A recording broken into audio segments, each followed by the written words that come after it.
Nombreux sont les produits qui fleurissent depuis ces dernières années sur le marché des plantes médicinales, que ce soit au niveau des cosmétiques, des compléments alimentaires ou même des tisanes. On a de plus en plus de produits, de plus en plus de choix, ce qui peut être une bonne chose, mais ce qui peut aussi créer une confusion, on n'arrive plus à choisir. Donc aujourd'hui, à travers le prisme de la tisane, je vais vous donner des petites astuces et conseils afin d'arriver à faire des choix plus justes et respectueux.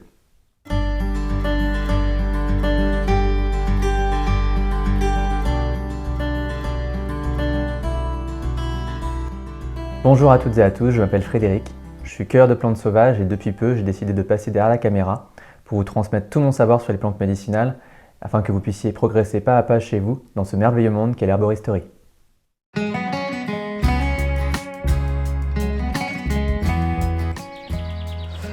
On va débuter cette vidéo avec quelques petits conseils de base pour trouver des produits de meilleure qualité et globalement satisfaire notre demande quand on cherche à se soigner avec les plantes, donc que ce soit pour la tisane ou pour d'autres types de produits faits à base de plantes. Donc la première règle à respecter, ce sera de consommer local. Ça veut dire de consommer donc des produits si possible français et encore mieux des produits qui viennent de notre département si c'est possible. Donc ça implique de faire un travail d'enquête un petit peu sur le terrain pour savoir les producteurs qui est près de chez nous. Donc ça, je vous donnerai quelques adresses par la suite pour avoir une base. Mais ça implique aussi de se poser plusieurs questions. Pourquoi déjà on ferait ça? Simplement déjà pour limiter le fait que les produits viennent de l'autre bout de la planète, donc ça limite l'impact environnemental. Ensuite parce que les produits qui sont à l'autre bout de la planète sont très intéressants parce qu'ils sont pas chers en général. Sauf que ça implique plusieurs choses. Ça implique des conditions de travail souvent délétères. Ça implique qu'on ne sait pas trop comment c'est fait. Parce que certes, il y a des analyses de produits qui sont faites, mais c'est pas toujours clean. Il y a des analyses qui sont falsifiées pour X raisons. Donc on se retrouve avec des produits sur le marché qui sont loin d'être optimaux. Certes, ils sont pas chers, mais ça impacte l'environnement, ça impacte l'aspect humain, ça impacte notre propre santé. Donc pour ça, on va devoir d'une part trouver les producteurs localement, c'est pas ce qui manque, mais aussi être prêt à mettre un tarif plus conséquent. Parce que les plantes, posez-vous la question simplement du travail qu'il y a derrière, que ce soit pour la culture ou la cueillette. Imaginez-vous en train de cultiver la plante, imaginez-vous en train de la cueillir, imaginez-vous en train de la sécher, imaginez-vous en train de faire les packaging, etc. Tout le travail que ça demande. Le travail que vous faites si jamais vous êtes salarié, imaginez-vous faire un travail pour produire la plante jusqu'à la tasse. Imaginez-vous le travail que ça représentait et du coup le tarif que ça peut représenter derrière. Il y a beaucoup de producteurs qui font des plantes médicinales qui se versent un tarif très très faible. Pourquoi? Parce que simplement le marché il est pollué, je vais dire, par des produits bas de gamme et à bas prix. Donc les gens ont l'impression que c'est le standard et du coup ils vont se dire si le produit dépasse un tel tarif, on va avoir un produit qui n'est pas cohérent avec le reste du marché, on ne va pas le prendre. Ça veut dire donc que le producteur il va être tenté de faire des produits un peu moins qualitatifs ou de travailler plus et d'être payé moins. Ça c'est pas vertueux du tout. Donc il faut être prêt à mettre un tarif un peu plus conséquent, à respecter en fait notre santé, que ce soit à travers l'alimentation et autres. Peut-être aussi à réduire un peu notre façon de consommer, notre consommation des loisirs et mettre un peu plus d'argent dans des choses qui sont plus vertueuses pour notre corps et pour l'environnement. Donc ça c'est des choix éthiques, des choix moraux à faire, mais ça fait partie de tout ça. Donc à travers ces choix, on va aussi privilégier des plantes qualité, on va dire biologiques, biodynamiques et associées. Pourquoi associées? Parce que ces plantes qui sont labellisées, c'est un encart, c'est-à-dire que ça a une valeur commerciale, ça a une valeur pour prouver que le produit il sera meilleur. On va respecter certaines chartes en fonction des labels, donc EcoCert, Déméter, Nature et Progrès, etc. Mais ça ne fait pas tout. Les chartes, elles ne sont pas exhaustives, elles ne couvrent pas tout, même si elles tendent à le faire. Donc ça veut dire que malgré les contrôles qui peuvent être faits d'une telle ou telle manière, malgré tout le travail que peut faire le producteur ou le cueilleur, il peut toujours y avoir des petites failles. Donc si vous avez la possibilité encore une fois de vous rapprocher des producteurs locaux, faites la démarche entre guillemets jusqu'au bout, c'est-à-dire renseignez-vous un minimum, parlez avec lui, essayez de savoir comment il travaille, plutôt que de faire confiance à un morceau de papier vert ou avec une feuille dessus, une fleur pour dire bah tiens vous regardez c'est très beau. Essayez de ne pas faire confiance justement trop à ces labels là, ça peut être un gage de qualité mais aller un peu plus loin. Au niveau du produit, j'en avais déjà parlé un petit peu dans la dernière vidéo, on va respecter les DLUO. Donc les DLUO c'est la date limite d'utilisation optimale du produit, au-delà de laquelle le produit sera moins bon, c'est-à-dire qu'il aura perdu ses valeurs organoleptiques, mais il sera toujours consommable. Donc une plante par exemple qui a 5 ans, généralement, elle a perdu une bonne partie de ses propriétés, de ses saveurs, de ses odeurs, etc. Donc là, elle sera bonne à mettre au compost. Les DLUO dans les plantes, elles sont fixées en général à 3 ans. 3 ans, c'est vraiment trop, souvent. Les plantes, on les sèche, pourquoi? Parce qu'on ne peut plus les utiliser à un certain moment dans l'année. Je prends par exemple la lavande, elle va fleurir plutôt en été. Si on veut l'utiliser en décembre, notre lavande, on va avoir du mal parce qu'il n'y aura pas de fleurs. Donc pour cette raison-là, on va sécher les plantes pour les avoir plus tard en saison. Donc ça veut dire que on va les garder 1 an globalement, parce que l'année prochaine, on en aura d'autres de nouveau. On va partir du fait que 1 à 2 ans maximum, c'est très bien. Ça permet de faire des stocks un petit peu, et puis bon, on a toujours des exceptions dans le sens où il y a des produits qui peuvent tenir des années sans jamais trop bouger. J'ai le cas d'une racine de Grandonnée que j'avais récoltée en sauvage il y a 3-4 ans et qui est toujours aussi qualitative. On sent bien les odeurs, les arômes, etc. Donc voilà, il y a des petites exceptions à la règle, mais respectez globalement une idée de 1 à 2 ans.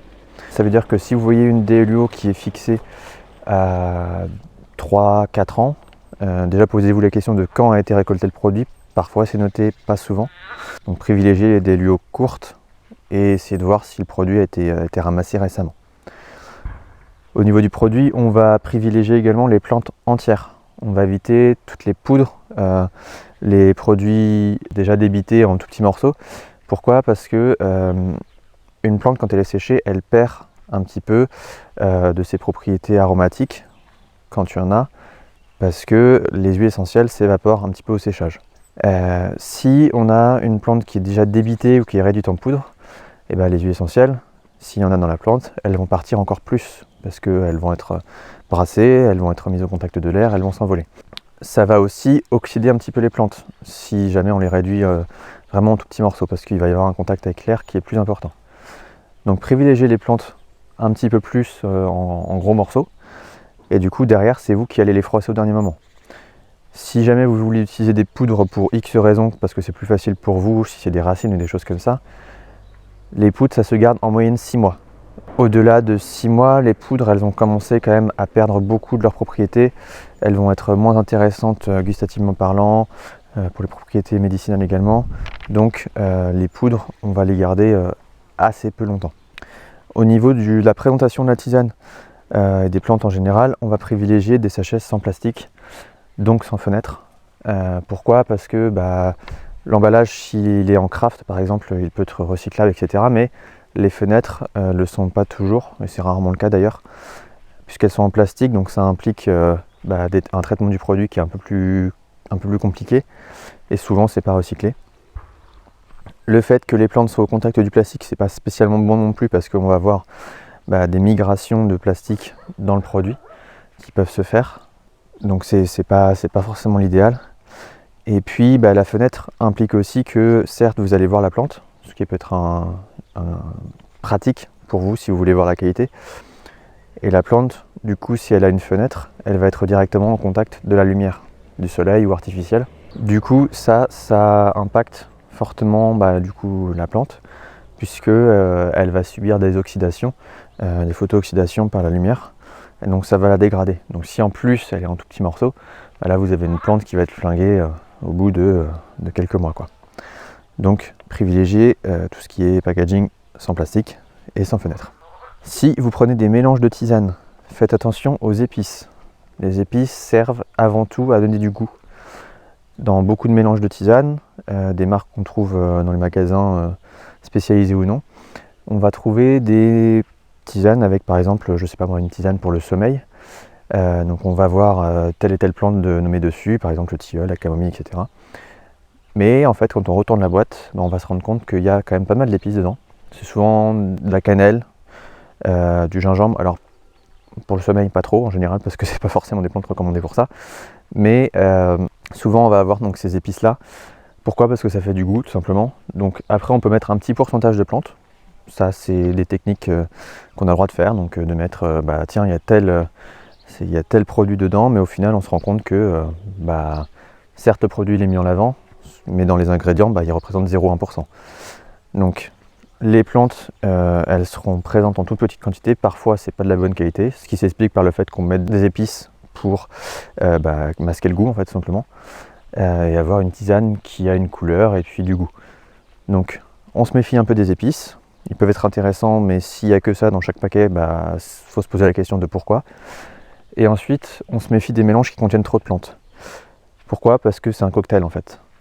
Si on dépasse les 5 plantes en général, on va se retrouver avec des mélanges qui ne veulent pas dire grand chose.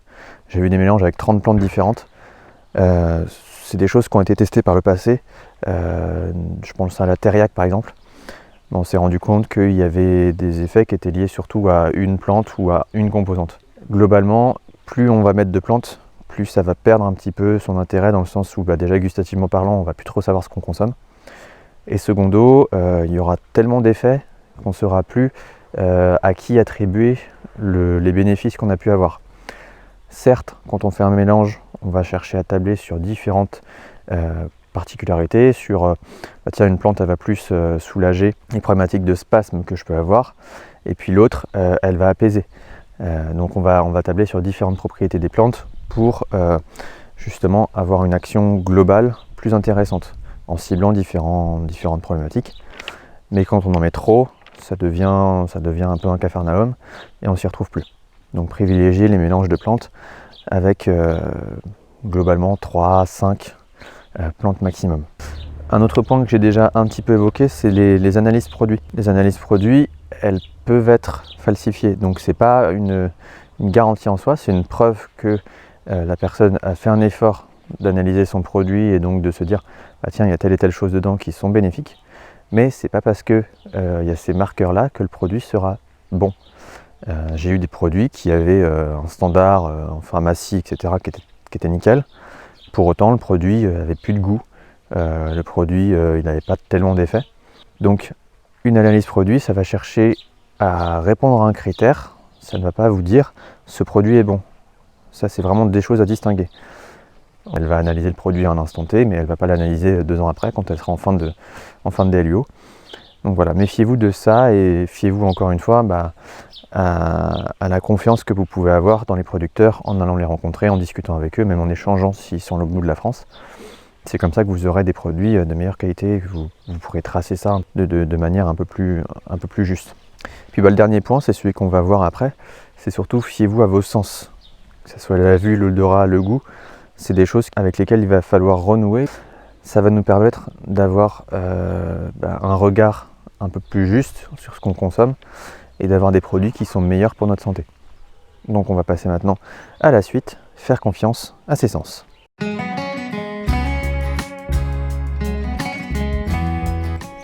On se retrouve maintenant pour la deuxième partie, qui est donc faire confiance à ses sens.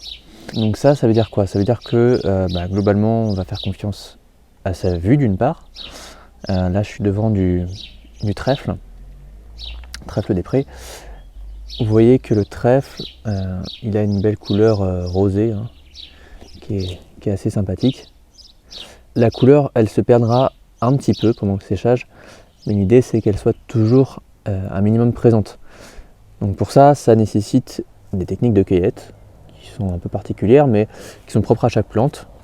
Et ça, si jamais le travail n'est pas fait correctement, on va se retrouver avec une plante qui est mal séchée, qui peut oxyder, qui peut être pas forcément très bonne pour la santé non plus, parce qu'elle ne va pas forcément avoir les bénéfices qu'on lui attend. Donc ce travail-là se fait en amont, se fait sur le moment de la récolte.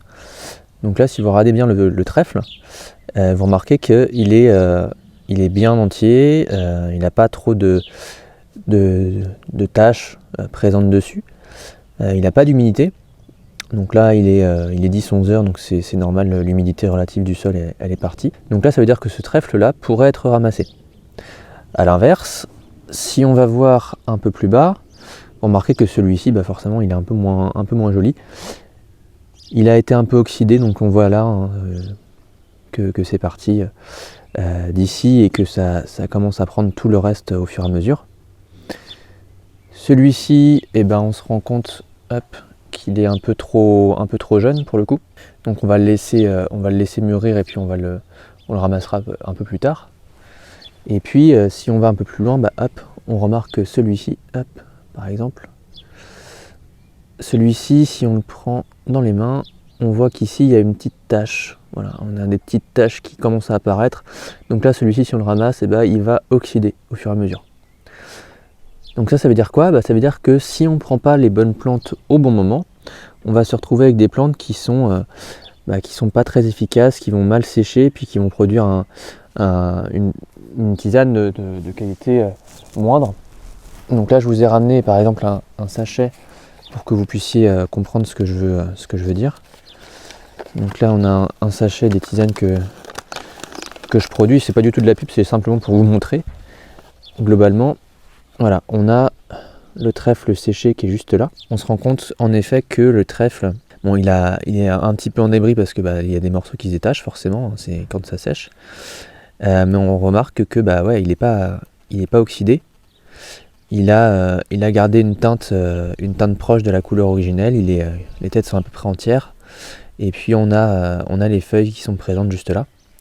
C'est simplement pour vous montrer à travers une plante que visuellement déjà parlant, ça peut vous indiquer beaucoup de choses.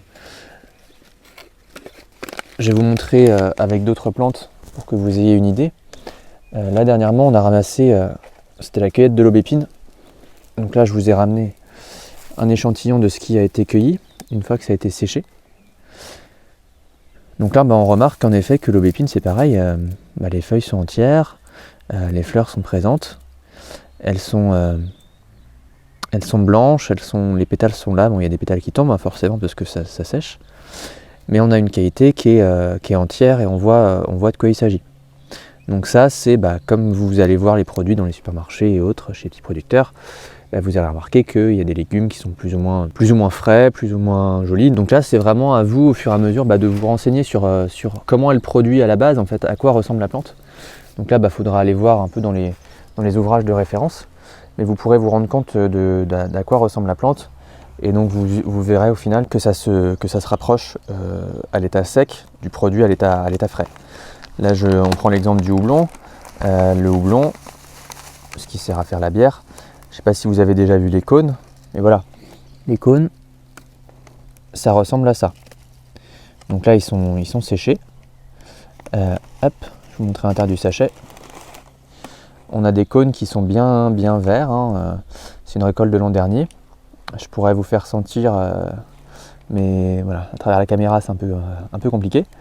Mais voilà, on a une bonne odeur qui se dégage, parce que c'est une plante qui est quand même assez aromatique. En dessous on a quoi là? On a un exemple avec de la callune. Callune c'est une sorte de bruyère. Donc là c'est des restes de fleurs qui me restaient de l'an dernier, donc là je les ai simplement mis en sachet pour éviter de les perdre. Donc même en débris, vous voyez qu'on voit encore les feuilles, on voit encore les fleurs. Donc là on a une plante qui est quand même assez jolie. Je vous la montre de près. Vous voyez qu'on voit tout, on voit même l'intérieur de la fleur. Donc c'est pas des poudres, c'est vraiment de la plante qui est entière. Celle-ci elle a été récoltée il y a 7 mois maintenant, 7-8 mois à peu près. Et donc là c'est pareil, c'est une plante qui a de l'odeur. Donc si vous les faites vous-même, vous vous rendrez compte de tout ça. Et donc si vous décidez de les acheter, il faudra passer par toute cette phase d'analyse du produit, donc de goûter, de faire des essais sur les qualités que vous trouvez sur le marché. Donc encore une fois en préférence locale. Et donc vous verrez au fur et à mesure que certaines plantes se valent plus que d'autres. Donc la couleur, visuellement c'est toujours très important. Une chose aussi à prendre en compte, c'est l'aspect aromatique, donc l'aspect du nez et du goût.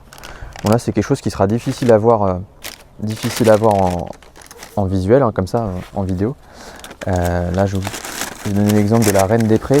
Donc là c'est ce qui me reste, c'est le débris qui me reste de l'an dernier. Hop. Donc la Reine des Prés, je sais pas si vous connaissez cette plante, c'est de cette plante là qu'on a tiré notamment l'aspirine. C'est la plante aspirine végétale, on va appeler ça. Et donc là on a une plante déjà visuellement qui est intéressante. Donc à entière, donc là ça a cassé quand on la met en tisane. Voilà, c'est une plante qui est vachement intéressante, elle sent très très bon, elle a une petite odeur vanillée un petit peu. Donc là ça me donne déjà un bon indicatif, ça me dit que la plante, si elle a du goût, si elle a de l'odeur comme ça à l'état sec, ça veut dire que dans la tisane elle va se dégager un maximum de parfum. Donc là c'est intéressant gustativement parlant et olfactivement parlant, et c'est intéressant aussi au niveau des propriétés parce que ça veut dire que la plante elle a encore gardé ses propriétés aromatiques, et donc elle va être intéressante. Alors certes les propriétés aromatiques ça fait pas tout dans une plante, c'est déjà un gage de bonne qualité. Donc à travers le visuel, à travers le goût et à travers le parfum, donc là c'est vraiment vous qui allez goûter la plante au fur et à mesure, vous allez vous rendre compte qu'il y a différentes qualités, et donc là c'est à vous de renouer avec l'essence.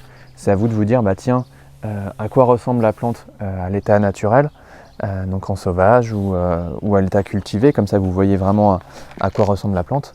Et après vous allez avoir, je prends l'exemple, là j'ai du calendula au jardin, qui n'est pas encore fleuri aujourd'hui parce que là le soleil est un peu timide aujourd'hui. Vous voyez la belle couleur orangée du calendula, orange et jaune. Et si je ne retrouve pas cette couleur là, si j'ai un jaune pisseux, ça veut soit dire que c'est un calendula qui a été cultivé mais qui est une espèce plutôt ornementale, auquel cas c'est pas forcément l'idéal, soit c'est un calendula qui est passé depuis longtemps ou qui a subi la lumière, et donc là on va se dire peut-être que c'est pas une plante qu'il faut que j'achète, et donc je vais passer à un autre produit. Donc voilà, c'est vraiment vous qui allez voir au fur et à mesure de vos achats et de vos connaissances, des renseignements que vous pourrez prendre sur les plantes, ce qui sera bénéfique ou non. Et donc vous allez pouvoir avoir déjà une connaissance qui va augmenter au niveau des plantes. Vous allez vraiment pouvoir progresser sur le sujet. Et puis après, vous allez pouvoir avoir des indications sur ce qui se fait, qui est intéressant ou pas. Un petit aparté, si vous n'avez pas forcément accès aux plantes sur un marché et que vous achetez en ligne, vous avez souvent des photos de plantes qui sont montrées pour simplement montrer la qualité. Donc ça sera des photos qui seront prises à un moment T, bien sûr. Hein. C'est pas, les professionnels ne s'embêtent pas à faire une photo pour chaque sachet de plantes. Donc ça vous indique la qualité générale. Vous allez avoir sur une assiette des plantes qui sont disposées. Et donc là, si vous faites un comparatif entre différents sites, ce que je vous conseille de faire d'ailleurs, vous aurez à peu près la qualité globale du marché, et puis vous aurez des choses qui se dégagent. Prenez les plantes qui vous paraissent les plus proches de leur état naturel, ça sera déjà une bonne base, et après vous verrez si elles sont aromatiques, si elles ont de l'odeur, si elles ont du goût derrière, parce que c'est ça vraiment qui va être gage de qualité. Donc vous verrez visuellement si elles sont proches de cet état-là, et si elles ne sont pas en débris, si elles ne sont pas décomposées. Si vous voyez qu'une plante est terne, grisâtre, je prends l'exemple de la matricaire, la camomille allemande, qui est une plante de base quand on veut vérifier une qualité d'un produit ou même la confiance auprès d'un producteur. Sur le trèfle, je vous l'ai montré avant, mais sur la camomille romaine, la camomille allemande, c'est aussi le cas. Si la plante, vous voyez que tout se détache, que c'est gris, ça veut dire qu'elle n'aura pas forcément beaucoup d'odeur, et donc là la plante elle va pas être intéressante. Donc voilà, fiez-vous vraiment à vos sens, ce sera déjà une bonne base pour partir sur des bons produits.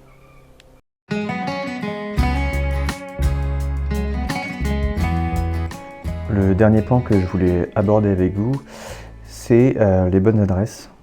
Parce que je vous ai donné pas mal de petites astuces, de conseils pour pouvoir trouver vos plantes facilement.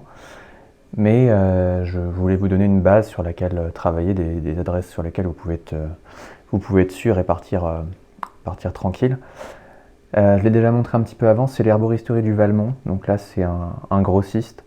Ils sont en Belgique. Alors ils font des qualités bio et non bio, ils font pas mal de produits. C'est assez qualitatif globalement, donc vous avez les plantes en vrac, les infusettes, tisanes plaisir, etc. Vous avez des encens et résines qui sont pas trop mal non plus. Des teintures mères, donc là c'est surtout le laboratoire Ladrome qui travaille avec eux, quelques huiles essentielles, des macérats. Globalement, les plantes, je vous conseille toujours de partir sur du bio, c'est au moins une base de qualité, comme je vous le disais, mais même si c'est pas forcément l'idéal, mais voilà, c'est une base. J'ai fait quelques commandes chez eux et franchement, je suis assez satisfait de ce qu'ils produisent et de la qualité qu'ils font. Ils ont une bonne quantité de plantes, que ce soit dans notre pharmacopée ou dans la pharmacopée plus indienne, chinoise et autres. Ils ont quand même pas mal de choses. Donc voilà, pour celle-ci, vous pouvez y aller globalement les yeux fermés. C'est une bonne base. Ensuite, vous avez en France l'herboristerie du Palais Royal, qui est l'herboristerie qui est à Paris. Donc elle, vous pouvez pareil y aller globalement sans crainte. C'est une herboristerie qui a pignon sur rue également, donc vous pouvez aller acheter vos plantes sur Paris. Vous avez des conseils qui sont disponibles aussi sur place. La qualité, elle peut parfois laisser à désirer, donc comme pour beaucoup de grossistes, je pense, en fait, ça dépend des lots qui sont sortis. Globalement, vous allez trouver à peu près les mêmes plantes que chez Valmont. Les plantes sont globalement assez qualitatives, donc je peux vous conseiller ce site également. En plantes de la pharmacopée chinoise, vous avez le laboratoire Calbas. Moi, j'en utilise pas beaucoup parce que c'est pas là-dessus que je me suis orienté. Peut-être que j'irai après par la suite, mais voilà. Vous avez beaucoup de plantes qui sont issues de la pharmacopée chinoise. J'en ai testé quelques-unes, alors je m'y connais pas non plus des masses dans ce qui se fait, donc j'ai du mal à juger de la qualité dans le sens où j'ai pas encore le recul de ça, mais de ce que j'ai pu observer sur certaines plantes, ça reste quand même assez bon visuellement, assez bon aussi au niveau gustatif et aromatique. Après, c'est la question qui se pose, c'est les conditions de travail, etc. Bon, ça, c'est des choses à creuser, encore une fois, parce que là, c'est un grossiste, donc c'est des choses à voir, mais voilà, je suis assez satisfait de ce qu'ils font et de ce qu'ils proposent. Donc vous pouvez y aller là-dessus si vous cherchez des plantes dans cette pharmacopée-là. Ensuite, 2 petites adresses pour les huiles essentielles, tout ce qui est macérat huileux, etc. Donc là, vous avez le laboratoire Bioflore qui, lui, est en Belgique, qui est assez intéressant. Je commande souvent chez eux, que ce soit des produits bruts en général ou des produits cosmétiques directement faits. Ils font tout ce qui est hydrolat, huile essentielle. Dans les produits cosmétiques, des ingrédients de base, donc des macérats huileux, les beurres et les cires, etc. Donc là, vous avez une belle qualité qui est présente. Vous avez également donc, le laboratoire Herbes et Traditions, qui est une entreprise qui travaille avec plusieurs producteurs. Ils sont plutôt spécialisés dans l'aromathérapie, donc tout ce qui va être huile essentielle et hydrolat. Ils font également tout ce qui est huile végétale et autres. Ils sont spécialisés dans une gamme dite quantique. Elle va être spécialisée donc, en fonction des tempéraments des individus, donc bilieux, tempérament nerveux, tempérament sanguin. Donc c'est assez intéressant, ça permet de cibler un peu plus.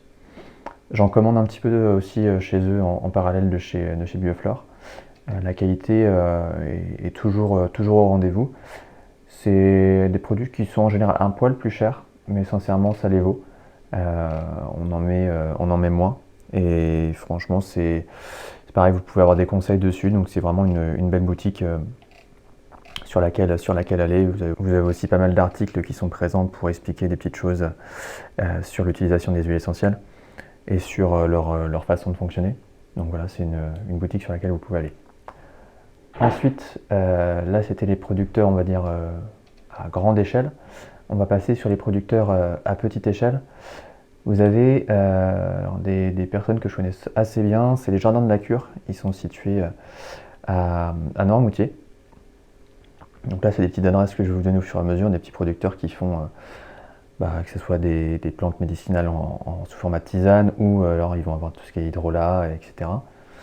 Eux, ils sont situés près du Goua, Noirmoutier. Ils font une qualité vraiment superbe. Ils sont au syndicat des simples, qui sont labellisés là-bas. J'en parlerai un petit peu après. Donc là, c'est pareil, c'est une adresse où vous pouvez aller sans crainte. Ils vendent un petit peu sur les magasins près de la côte vendéenne. Vous avez également Jérôme Alain qui lui est en Maine-et-Loire. Il est situé à Saint-Germain-des-Prés. Il vend également dans les biocoop, tout ce qui est boutique bio et petites boutiques locales. Lui, il fait pas mal de plantes en culture, il en fait un petit peu aussi en récolte. Son site, il est un peu en pause, je crois, en ce moment. Donc il fait partie du groupement PAM Bio d'Anjou, mais vous pouvez trouver ses produits assez facilement. Vous avez son numéro de téléphone également. Donc vous pouvez le contacter et puis passer commande. Il est également sur les marchés. Donc vous pouvez le retrouver assez facilement en Maine-et-Loire. Plus loin, donc là on est en Drôme, vous avez la ferme de Saussac. Donc eux, ils sont récoltants, ils font un peu de cueillette sauvage, ils font également de la culture. Ils font tout ce qui va être huile essentielle, macérat huileux, la gémothérapie, ils en font quand même pas mal. Les extraits alcooliques, donc les teintures mères également. J'ai eu l'occasion de commander plusieurs fois chez eux, ils font vraiment des produits superbes, de belle qualité.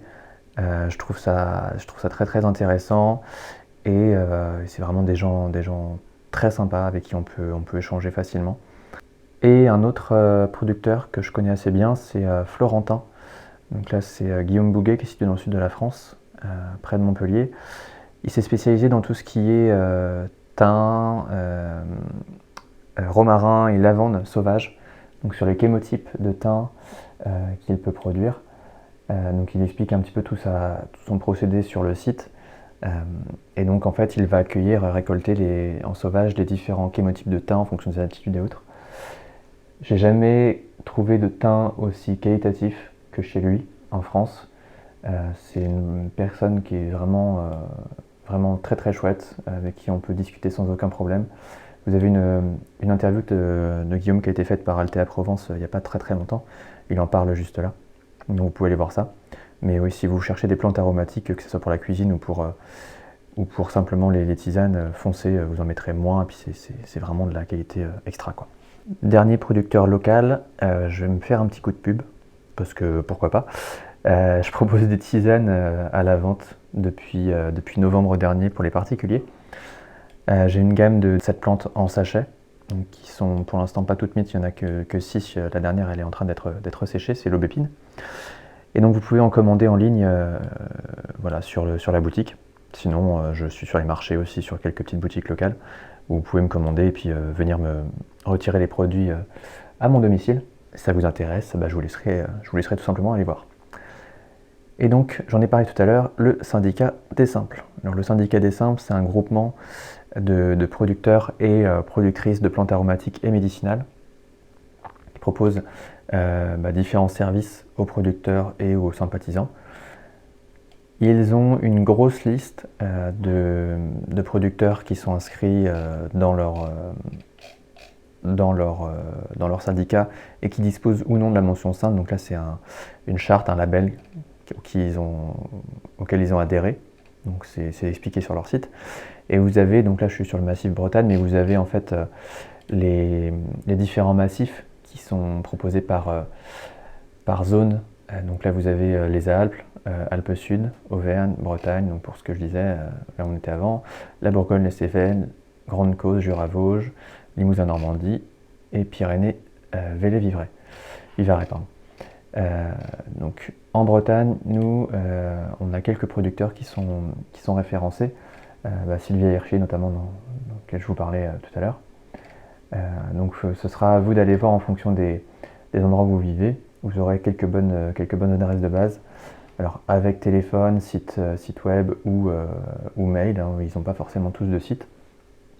Ce sera à vous de les contacter et puis aller les voir petit à petit. Mais voilà, ça vous donnera une bonne base pour savoir par où commencer pour trouver vos premiers producteurs. Donc voilà pour les bonnes adresses. Toutes les adresses que j'ai pu vous donner dans cette vidéo, toutes les astuces et conseils, c'est évidemment pas exhaustif. Si vous avez des adresses que vous connaissez et que vous appréciez, n'hésitez pas à les partager dans l'espace commentaire en dessous. Ça pourra toujours servir à quelqu'un. Moi, au fur et à mesure du temps, je vais mettre à jour la liste sur le site. Quand je testerai des nouveaux produits, je pourrai en rajouter. Donc je piocherai aussi un petit peu dans cette liste que vous mettrez à jour. Et ça pourra toujours servir à quelqu'un.